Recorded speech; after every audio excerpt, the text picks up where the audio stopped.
तर नमस्कार मित्रांनो, तुम्हा सगळ्यांना श्री स्वामी समर्थ मुंबईकर प्रथमेश हा आपल्या युट्यूब चॅनलमध्ये तुमचं स्वागत आहे। तुम्हाला माहिती आहे आपण आपल्या युट्यूब चॅनलमध्ये बैलगाड्या रिलेटेड आणि जे एक्झॉटिक पेट्स असतात त्याच्या रिलेटेड आपण व्हिडिओ टाकतो।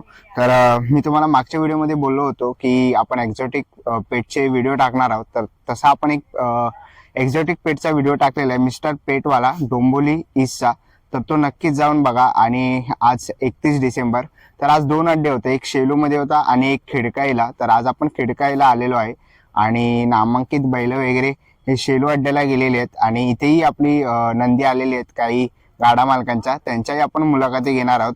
आपल्यासाठी सर्व नंदी हे समानच आहेत, म्हणजे तो टॉपचा जरी नंदी असेल तरी आपल्यासाठी सगळेच नंदी हे सगळे टॉपचेच आहेत। तर आपण गाडा मालकांच्या मुलाखती घेणार आहोत, मैदान बघणार आहोत खिडकाईचं की कसं नियोजन आहे। तर आपल्या चॅनलवर तुम्ही नवीन असाल तर एक लाईक नक्कीच करा आणि व्हिडिओ शेवटपर्यंत नक्कीच बघा। तर चला व्हिडिओला सुरुवात करूया। जालंधर कालन हेटूटने आणि गावचे प्रसन्न देवीचा बरोबर नागेश्वर प्रसन्न फडकेपडा कालुबाई वागेश्वर प्रसन्न नंदी धीरज अशोक गायकर केवाळे यांना जोडायचे मल्हार प्रसन्न आदिरा पंडित आदित्य पंडित नागाव आणि गावचे प्रसन्न किसन शेखर मुकाशी दैसर मुकाशी बडा धीरज शेखंदर नारायण आणि खिडकालचे प्रसन्न गावचे प्रसन्न कैलासवाडी वसंत यांना घरात खिडकाल विरुद्ध हनुमान प्रसन्न तुषार निलेश पाटील मिळजे। मित्रांनो, आता आपल्या बरोबर आहेत समोलोचक फुलोरी मामा। मामा नमस्कार। आजचा आपला शेवटचा दिवस आहे 31 डिसेंबर आणि खिडकाईचा आपला हा अड्डा, नियोजनाबद्दल काय वाटतंय तुम्हाला? खरं सांगायचं गेलं तर ही 30+ मध्ये ही खिडकाली गावची परंपरा आहे। कालांतरात सालाबादप्रमाणे ही 30+, गुढीपाडवा, 1 मे ही अशी खिडकाली गावची परंपराच आहे। पण नियोजन चांगल्या प्रकारे लाईव्ह ठेवलेलं आहे त्यांनी, 100% बॅरिगेड लावलेले, अशा प्रकारे त्यांनी नियोजन चांगल्या प्रकारे केलेलं आहे। तर मामा, आता आपल्या इकडे वेगवेगळ्या ठिकाणी अड्डे होतात आणि आता आपली संघटना पण झालेली आहे, तर याच्यामध्ये आता काय बदल वाटतो की संघटना झाल्यावर काय अड्ड्यांना चांगलं रूप आलेलं आहे? खूप चांगल्या प्रकारे संघटना रजिस्ट्रेशन झालेली आहे। पण असे मैदानात 2-2 झाले तर मग एका मैदानावर कुठल्या तरी कमीपणा होतं ना।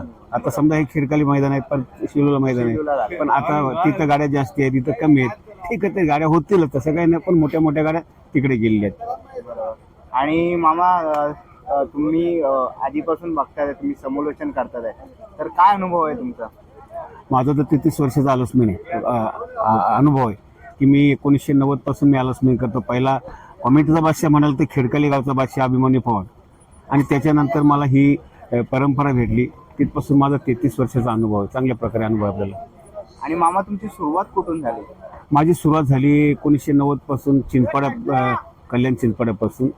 1990ला माझा 5 मार्च 1990ला लग्न पण झालं आणि त्यावेळी मी बर्नर कारखान्यात कामाला होतो, तेव्हा मला प्रथमच चिंचपाडला सुरुवात झाली माझी। आणि मामा, तुम्हाला मी म्हणजे आज सकाळीच बघितलं, तुम्ही लवकर येतात अड्ड्यावरती, म्हणजे तो एक बोलतात ना आपुलकी लागते आपल्याला बैलगाड्याबद्दल। तो असं उत्साह असतो की शर्यती जर असल्या ना तर मला असं वाटतं मी कधी अंघोळ करतोय आणि कधी त्या मैदानाला जातो अशी मला उत्सुकता असते। बरोबर। आणि हे महादेवाच्या नंदीचं काम आपण करतोय, तर त्याबद्दल काय बोलाल? आता बघा, पहिला हे बैलाचं असं होतं की बैलाला मारहाण होत होती, बरोबर, फार मारहाण होती बैलाला। पण आता अशा प्रकारे शासनाच्या नियोजनाप्रमाणे कुठल्याही प्रकारे बैला या नंदीला मारहाण होत नाही, शेपटी चावली जात नाही, मुरगाळली जात, तोच्या फळांनी खिडकी लावली जात नाही, अशा प्रकारे शासनाच्या नियमाप्रमाणे ते नियोजन होते। आणि जर मामा जे नवीन आपले असतात, जे नियोजन वगैरे करतात, नवीन अड्डे म्हणजे ज्यांना घ्यायचे असतील, तर त्यांच्याबद्दल काय सांगाल? आता बघ, ज्यांना जे नवीन कोण मैदान घेत असेल ना त्यांना असं आहे की पहिला अध्यक्ष कमिटीला विचारलं पाहिजे आम्हाला मैदान पाहिजे। जर अध्यक्षांनी त्यांना मैदान दिला तर ते काय करतात, ते त्या अध्यक्षांना विचारल्याशिवाय मैदान कुठलंच घेतलं जात नाही। आता रजिस्टर झालंच पाहिजे। हां, रजिस्टर झालाच पाहिजे, कारण आता ही आपली संस्था रजिस्टर झालेली आहे, बैलगाडी सेवा संघ संघटना ही रजिस्टर झालेली आहे। आणि मामा, आता तुम्ही बघताय की आधीपेक्षा आता खूप चांगले दिवस आलेले आहेत आपल्या बैलगाडी क्षेत्राला। हो, आता म्हणजे पहिलं भांडणाचा विषय जाम होता, आता कसं लाईव्ह व्यू असल्यामुळे धाग्यात टेन्शनच राहत नाही, पंचाला आमच्या भीतीच वाटत नाही। पहिलं कसं होता, जो पंच न्याय देईल तो मान्य करत होता, पण आता इथं कसं पंचाला जर शंका आली की 19-20 शर्यत आहे तर सरळ तो पेंडिंग दाखवतो. म्हणजे तिथून बघायचं तुम्ही लाईव्हला बघायचं, म्हणजे इथं भांडणाचा वाजता येत नाही. तर मामा तुम्हाला खूप साऱ्या शुभेच्छा आणि असं तुमचा कायम सपोर्ट आमच्या युट्यूबर्स लोकांना राहू द्या. धन्यवाद. धन्यवाद. चला मित्रांनो, आता निघायची वेळ झालेली आहे. आशा करतो ही व्हिडिओ तुम्हाला आवडली असेल. ही व्हिडिओ तुम्हाला कशी वाटली मला कमेंट बॉक्स मध्ये नक्की सांगा. व्हिडिओ इथपर्यंत बघितली असेल तर लाईक आणि सबस्क्राईब करायला विसरू नका. मी तुम्हाला भेटीन अशाच एका नवीन व्हिडिओ मध्ये. तोपर्यंत बाय बाय.